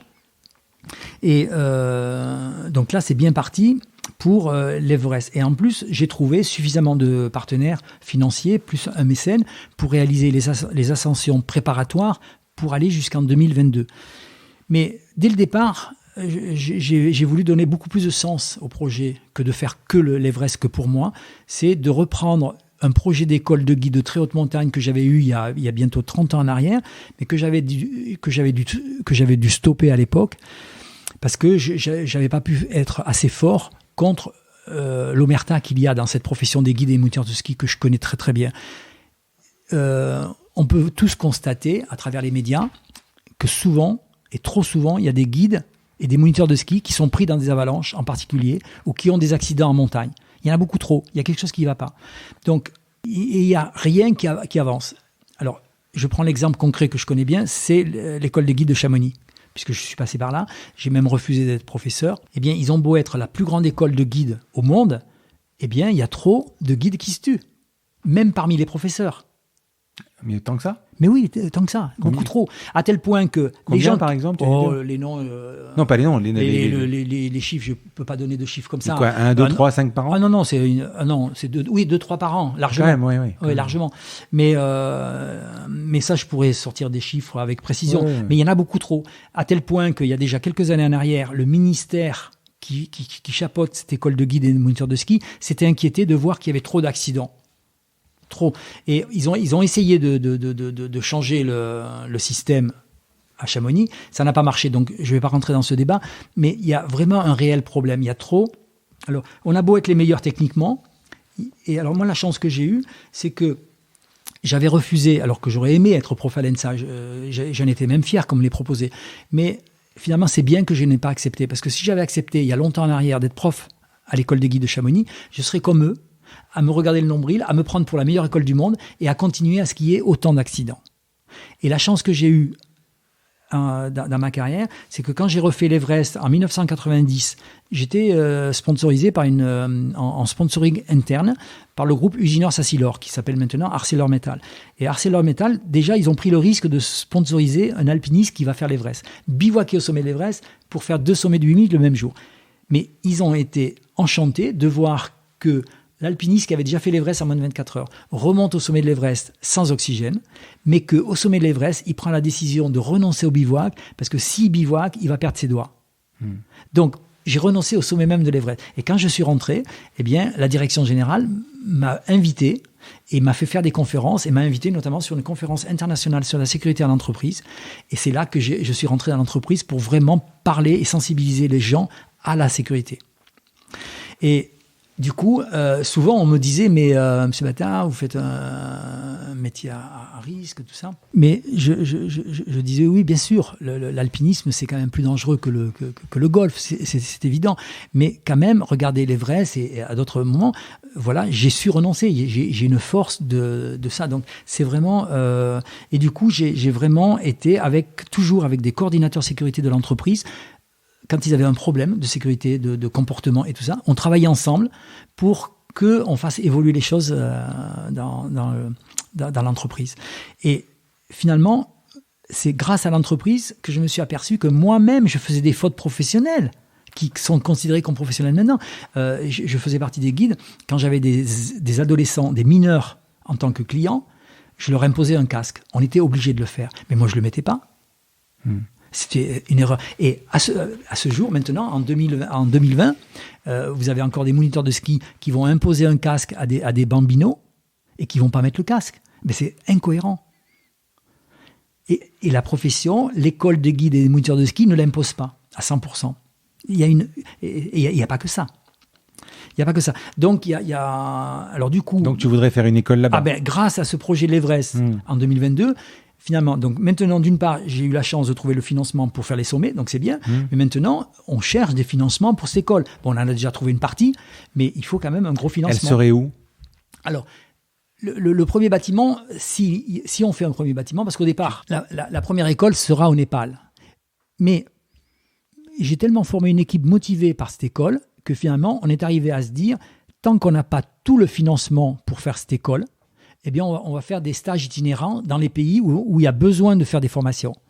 Donc, ça coûte beaucoup moins cher. Donc, ce projet d'école va se faire par étapes. Donc, déjà, on a déjà atteint une première étape, mais pour que tout l'ensemble de ce projet d'école puisse se faire, et surtout qu'elle ne soit pas stoppée par cette omerta qui m'avait déjà stoppé le projet il y a déjà 30 ans en arrière, eh bien, il faut de l'argent. Donc, voilà, maintenant, je me bats que pour ça. Je me bats à faire ce qu'il faut pour réussir l'Everest, mais en même temps, avec toute une équipe que j'ai, qui est importante déjà, c'est de trouver le financement qu'il faut pour cette école. Vous avez monté un site internet ou quelque chose? Oui, c'est pas encore très... oui. Mais je le mette sur le podcast, oui. Parce qu'on touche quand même pas mal de chefs d'entreprise. Oui, il faut déjà aller sur ma page Facebook, Marc Battard, l'Everest en partage, déjà ses contacts. Donc là, j'ai déjà un certain nombre de partenaires, sponsors fidèles. Il y a quelquefois des gens qui me lâchent un petit peu parce que je suis un peu dur à suivre. On n'a pas encore un site internet très très bien fait, mais ça, on avance bien. Ouais. Mais en tout cas, c'est géré par une association qui s'appelle Montagne Humanisme, donc qui récolte les fonds, dont le président est un passionné de montagne qui est Frédéric Thiriez, donc qui a fait ce livre, et il a fait aussi un livre pour les amoureux de la montagne, qui est le dictionnaire amoureux de la montagne aux éditions Plomb. Je voudrais qu'on parle de la difficulté, de la souffrance, et on va parler de la mort aussi, parce qu'elle est omniprésente dans tous les récits, dans tous les films, dans tous les reportages. Prenons le cas de l'Annapurna. Il a été gravi en premier par une expédition française composée du fameux Maurice Herzog et Louis Lachenal. C'est une des plus dures. Quand Lachenal, moi je dis toujours Lachenal le premier parce que c'était vraiment lui le grand, et le chef d'expédition Herzog. Mais c'était. Alors c'est pas lui qui est, excuse-moi, c'est pas l'Annapurna qui a un taux de mortalité de 32%. Ah, c'est possible. Parce que je vois quand même.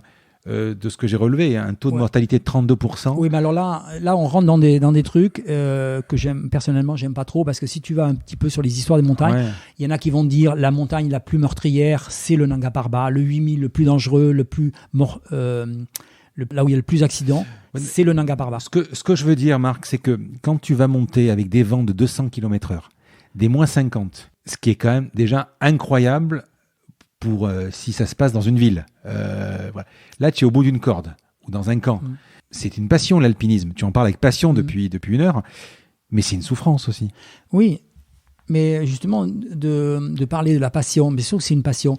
Mais souvent, ça m'est arrivé quand même de rencontrer des jeunes et des moins jeunes, et surtout les jeunes. La première chose que je leur dis, je ne vais pas vous encourager à avoir cette passion, parce que c'est dangereux quand même. Moi, mes enfants, je suis quelque part content qu'ils aient pas pris le même chemin que moi dans l'alpinisme. Je les aurais pas empêchés. Mais étant donné le danger qu'il y a dans l'alpinisme, je me suis toujours senti bien conscient de ne pas trop inciter les jeunes à être motivés. Donc, à leur donner. Mais par contre, si vous êtes passionné, allez-y. Il faut y aller. Mais en même temps, il faut pas se cacher de se dire c'est quand même dangereux. Mais quand ton fils part, donc il fait de l'alpinisme aussi ? Oui, il en a fait un peu. Quand il part, tu t'inquiètes, quoi. Ah, mais bien sûr, mais ce qui m'a rassuré, c'est qu'il est pas fêlé comme moi. Parce que vraiment, pour faire de l'alpinisme et faire un certain niveau, il faut... tout le monde ne peut pas être chauffeur de rallye, chauffeur de Formule 1, tout ça. Il faut être fêlé. Il y a quand même des activités où il faut être... et ça, alors mon fils, il ne l'est pas. Mais quand tu dis fêlé, quand tu vas t'endormir le soir et tu sais que tu vas partir le lendemain matin, d'abord, tu sais que tu vas peut-être pas rentrer. Non, c'est plus compliqué que ça quand même. Et ça dépend de là où on est. Je parle de quelque chose d'extrême. Ah oui, mais alors, dans l'extrême, il y en a peu qui y vont. Parce que tu parles de fêler, qu'est-ce que ça veut dire fêler? Mais pour aller dans l'extrême, c'est le goût du risque. Moi, je l'ai toujours eu, mais à des limites qui m'ont permis d'être toujours encore là, parce que j'y suis renoncé. Mais j'ai toujours aimé chatouiller le risque. Mais moi, j'ai des copains de ma génération qui l'ont tellement aimé qu'ils y sont restés, ça c'est sûr. Oui, parce qu'en plus, évidemment, il n'y a pas que la mort, mais il y a quand même des orteils gelés, tu as des gens amputés, tu as des choses... ça peut être très compliqué. Alors, moi, j'ai jamais été amputé, j'ai été toujours un peu à la limite. Ça m'est arrivé d'être à la limite parce que j'ai renoncé là où il fallait. Mais en même temps, je vais pas être trop prétentieux. Je veux dire, j'aurais pu très bien, j'ai eu de la chance aussi. Par exemple, quand j'ai fait une des plus grandes ascensions que j'ai faites en hiver, c'était une première hivernale que j'ai ouverte en hiver et en solitaire dans la Façon des Grandes Jorasses, qui fait 1200 mètres de haut. Bon, j'ai eu une chance exceptionnelle, j'ai eu du beau temps pendant 10 jours. Bon. Et quand je suis revenu, j'ai vraiment été honoré par l'école des guides de Chamonix, par les médias. Eh bien, les jaloux, il y en a quelques-uns qui m'ont dit « Oh, mais t'as eu de la chance d'avoir que du beau temps. » Et du coup, j'ai un ami qui m'avait dit « Pour ces gens-là, tu leur dis ce que demandait Napoléon avant de nommer un maréchal.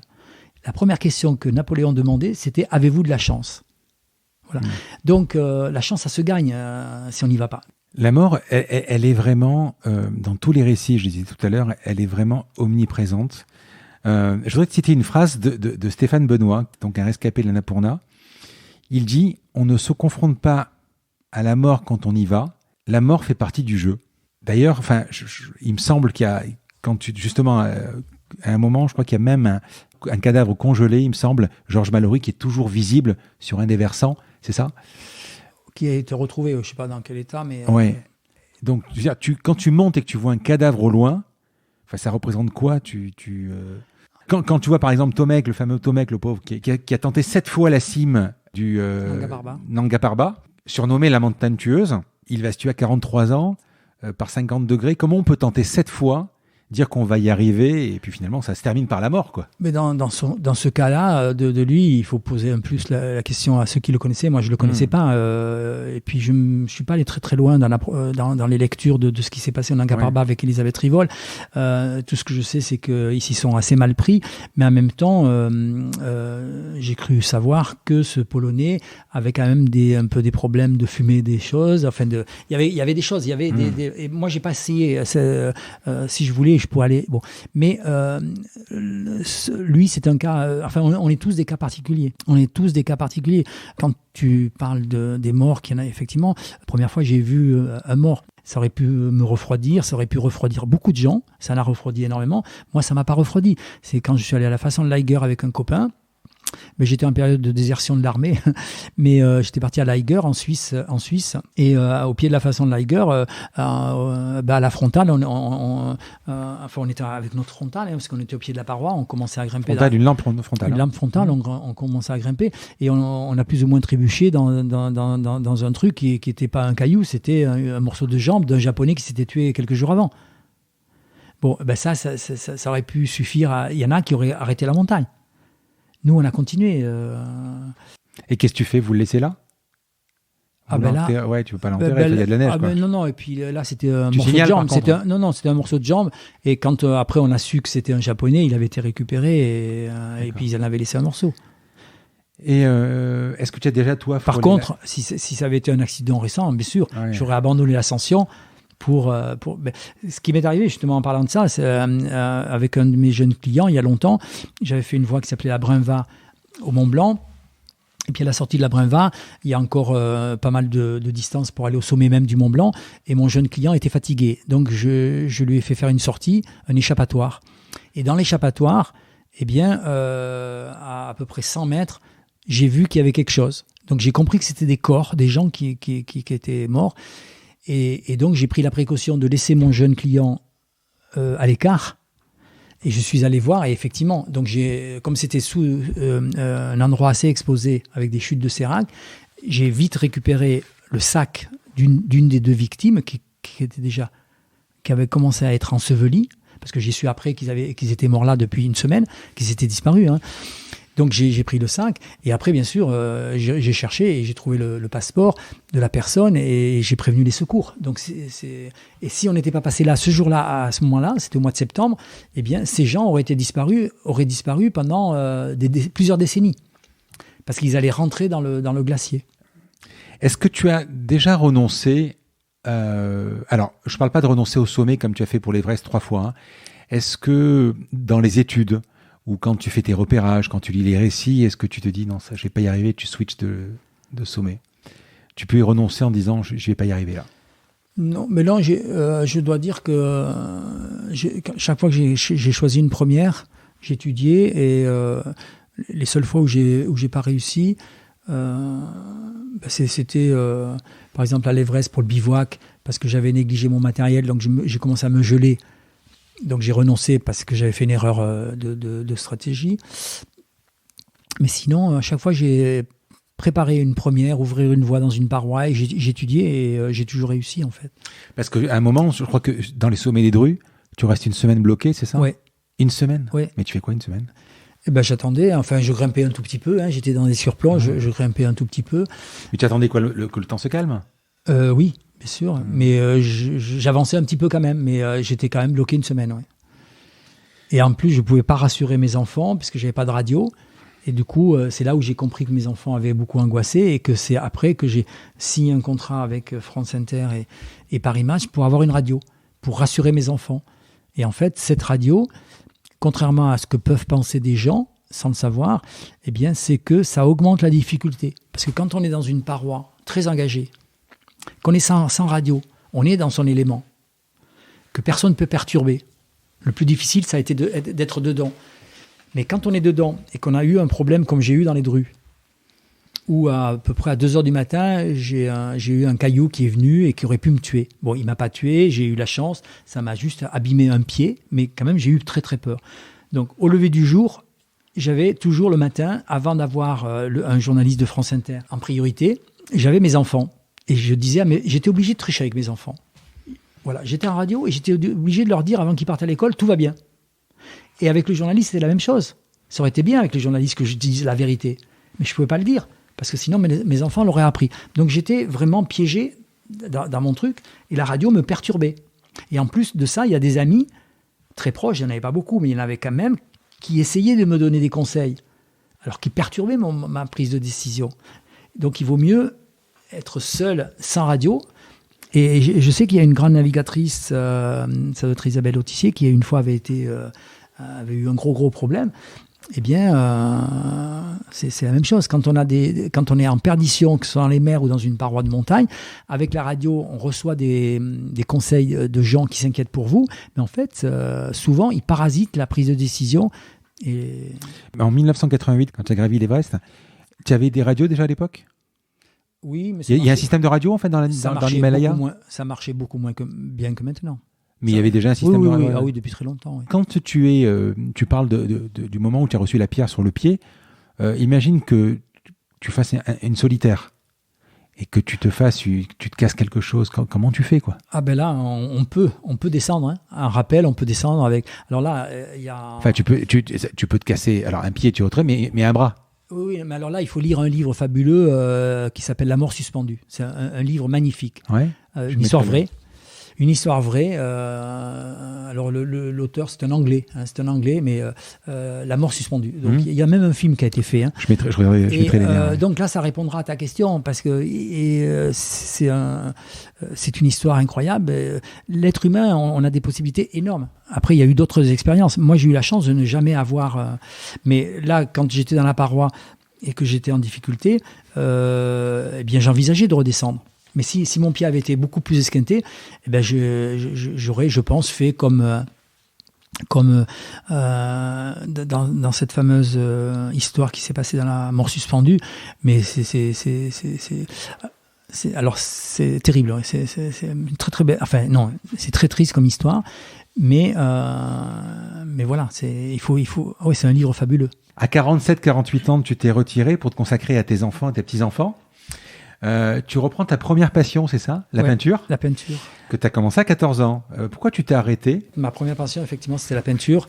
Mais j'ai arrêté parce que je suis tombé sur un professeur de dessin à qui j'en ai beaucoup voulu, mais finalement avec du retard. Grâce à lui, je suis devenu alpiniste parce que sinon... Donc il s'est trouvé que j'étais à la campagne. Mes parents avaient vu ce que je faisais en peinture. Et même ils avaient pas d'argent. Mais... Ils avaient refusé de vendre mes tableaux à des Hollandais à l'époque. Moi, j'aurais bien aimé les vendre, alors que maintenant, j'ai pas trop envie. Et heureusement qu'ils les ont gardés, parce que sinon, je les aurais pu. Mais ma mère m'avait amené en mobilette à 20 km de chez moi pour voir un professeur de dessin. Et ce professeur de dessin, au lieu de me dire « c'est bien ce que tu fais », comme tout le monde me le disait, il m'a dit « mais il faut que tu apprennes ». Et j'ai arrêté. Tu as coupé les ailes. J'ai tout arrêté. Il aurait dû me dire « ouais, tu as un don ». Mais comme tout le monde, tu dois apprendre des choses. Bon, et finalement, et quand j'ai repris, donc j'ai fait une exposition de peinture à Paris, en faisant attention que les gens de la montagne ne sachent pas trop, parce que j'avais pas envie d'avoir des gens qui viennent voir l'alpiniste et non pas le peintre. Et donc, qu'est-ce que tu fais dans la semaine? Donc, on va passer aux questions personnelles. Dans la semaine, ton organisation, tu peins, Alors, non, en ce moment. Oui. Alors là, tu es en train de préparer, oui, surtout. En ce moment, j'attends d'avoir l'autorisation de pouvoir repartir à l'Annapurna au mois de septembre. Ouais. Donc, je m'occupe chez moi. Donc, je fais beaucoup de terrassement, beaucoup de travaux manuels qui permettent de tenir en forme. Et puis, comme j'ai pas des gros moyens, mais ça me permet de faire les travaux moi-même. Donc, c'est quand même beaucoup moins onéreux. Tu vis de quoi, en fait? Des conférences? Et tu vis de quoi? Ouais, je vis de pas grand-chose, en fait. Mon compagnon, qui est pharmacien, mais il n'a pas le droit d'exercer en France parce qu'il est brésilien. Donc, on vit, on n'est pas à plaindre, je veux dire, on vit très correctement.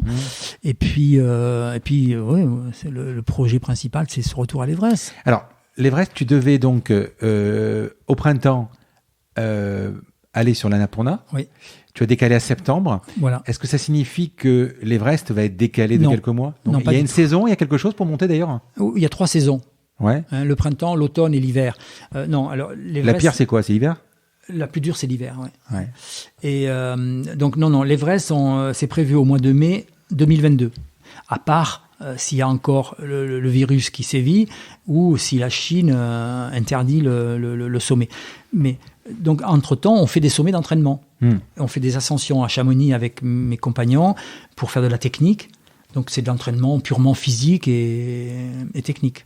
Est-ce que tu pourrais me donner 2 ou 3 étapes de ta carrière ou de ta vie qui t'ont marqué? Déjà, j'ai commencé c'est la découverte de l'escalade, cette passion. Donc, ça a été un changement énorme. Deuxièmement, ça a été la création de l'association En passant par la montagne. Bon, bien sûr, je pourrais mettre en priorité mes enfants, parce que j'ai la chance d'avoir 3 enfants, 9 petits-enfants et un arrière-petit-fils. Donc ça, c'est une famille exceptionnelle. Mais sinon, sur le plan carrière, c'est en 95 quand j'ai eu l'idée de faire l'association En passant par la montagne. C'est une association, j'ai eu cette idée dès que j'ai commencé mon métier de guide. Parce que parmi mes premiers clients, j'ai eu des éducateurs spécialisés, et surtout dans la délinquance. Et là, j'ai vu que la montagne était un point important. C'est-à-dire que quand un éducateur ou une éducatrice avait choisi la montagne comme support pour accompagner des jeunes en déroute, eh bien, il manquait des gens pour les accompagner. Il fallait les accompagner pour trouver des financements, des autorisations et tout, et c'est de plus en plus difficile. Et puis, en même temps, au moment où il leur fallait des professionnels, eh bien, s'ils ne connaissaient pas des guides personnellement, ils téléphonaient dans un bureau des guides, ils allaient tomber forcément sur un guide diplômé, pas de problème, mais ils pouvaient tomber sur une personnalité qui pouvait aller à l'encontre du projet lui-même. S'ils tombent sur un guide qui finalement va faire ça uniquement pour gagner de l'argent et payer son 4x4 ou je ne sais pas quoi, ça ne marche pas. Donc c'était vachement important et du coup, comme ça n'existait pas, eh bien, en 1995, donc c'était longtemps après, eh bien, j'ai travaillé sur mon égoïsme personnel, c'est-à-dire que justement, j'ai déjà parlé de Maurice André. Maurice André m'a donné plusieurs fois des concerts, et Dieu sait que chaque fois que Maurice André me donnait un concert, ça rapportait beaucoup d'argent. Et une fois, j'ai dit, le prochain concert que tu vas m'offrir, ça sera pas pour mes expéditions, ça sera pour démarrer une association qui n'existe pas. Et voilà. Et on l'a appelée En passant par la montagne.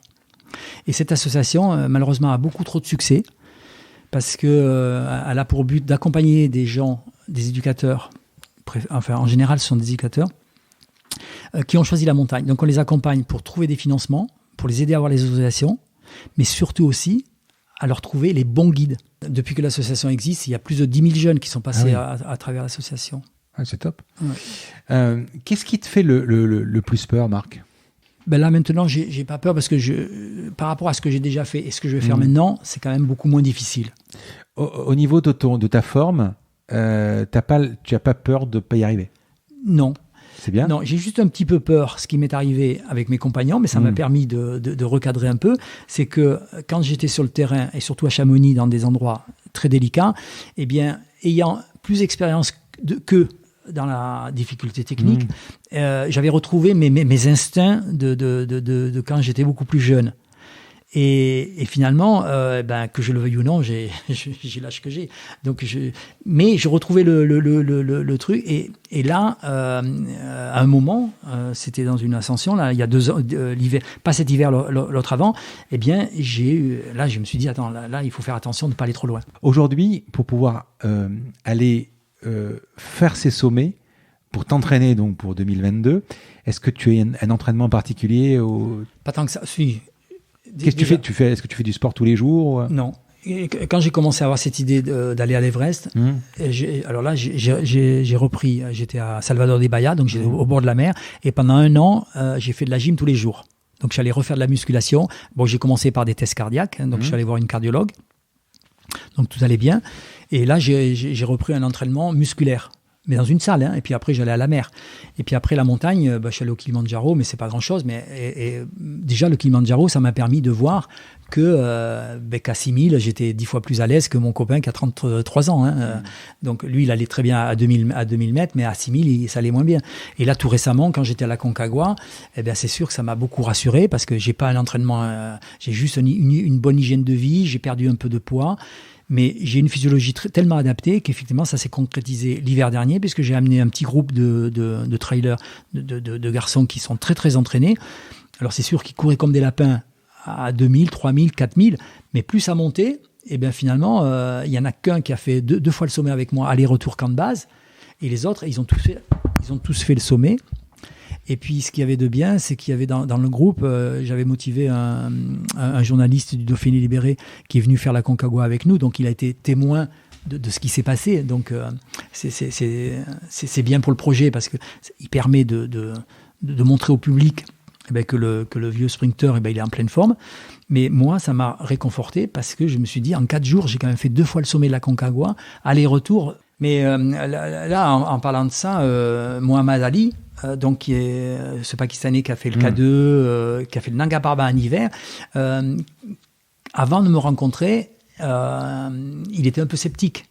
Bon, il me connaissait de nom, mais par contre, quand il m'a vu la première fois à Chamonix, on est allé dans une paroi. Alors là, il a tout de suite compris que j'aurais pas de problème. Ouais, mais sans me rencontrer, en se disant quand même Marc Battard, il a quand même 67-68 ans. Bon, voilà. Mais il a fallu être sur le terrain pour qu'ils se disent OK. Je t'ai pas posé une question qui me vient là. Quand tu montes, est-ce que t'as chaud ? Enfin, comment t'expliquer ? Il fait moins 50. Tu grimpes, tu enchaînes. Est-ce que tu sens le froid quand même ou tu le sens quand tu t'arrêtes ? D'abord, d'avoir moins 50, c'est assez rare. Mais si on fait référence au Delaguiri, quand je l'avais fait en hiver, où on avait quand même des rafales de vent qui dépassaient les 200 km/h, là on était à 4 pattes, et qui faisait moins 50 degrés parce que le thermomètre était bloqué à moins 50, on n'a pas froid parce qu'on ne peut pas se permettre d'avoir froid. Parce qu'on a suffisamment de vêtements.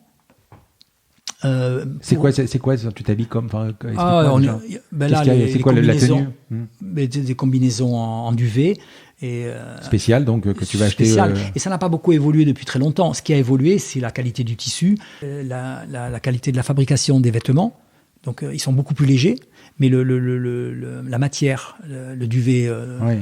Mais c'est des trucs que tu vas acheter au Vieux Campeur, par exemple ou Oui, au Vieux Campeur, on peut trouver le top de top. Hein. Et donc, les chaussures ont beaucoup évolué, les chaussures. Voilà, parce que là, tu as quoi ? Donc quand tu vas partir donc en 2022. Pour le sommet. Au sommet, donc tu as un t-shirt, tu as un pull, tu as une on a une sous-combinaison polaire. On peut avoir une combinaison aussi en soie, une combinaison polaire et puis une combinaison en duvet. Trois épaisseurs. Ça va, ça suffit largement. Et les chaussures, je pense gants, qu'elles ont dû évoluer. Et les chaussures, elles ont beaucoup évolué. Quoi qu'elles étaient quand même déjà très évoluées. Il y a 2 épaisseurs, une paire de chaussettes, 2 paires de chaussettes? Non. Alors les chaussures, ça sert à rien. Ah oui. Il vaut mieux ne pas avoir de chaussettes. Il faut surtout laisser la circulation dans le pied. Pour tout le monde, que ce soit le ski, ça sert à rien de mettre 2 paires de chaussettes dans une chaussure. Sauf si la chaussure est trop grande et qu'il faut compenser Mais si tu as une paire de chaussures de ski, alors là, je parle pour le grand public. Ouais, bien sûr. En ski, si tu as une paire de chaussures de ski à ta taille et que tu rajoutes une paire de chaussettes, au contraire, ça va te permettre d'avoir froid parce que ça va te couper la circulation. Il faut surtout laisser la circulation du pied dans la chaussure, pas les chaussettes qui tiennent chaud. Allez, on repart sur mes questions perso. Quand tu regardes encore une fois ta carrière, uniquement ta carrière et par exemple les sommets qu'est-ce qui te rend le plus fier? Si tu dois penser, est-ce que c'est l'Everest que tu as fait? Qu'est-ce qui t'a rendu le plus fier? Le premier sommet, premier 8000? Non, mais en montagne, je pense que c'est le pilier ouest du Makalu en solitaire. Ouais. Que je raconte dans un livre qui s'appelle Le Sprinter de l'Everest.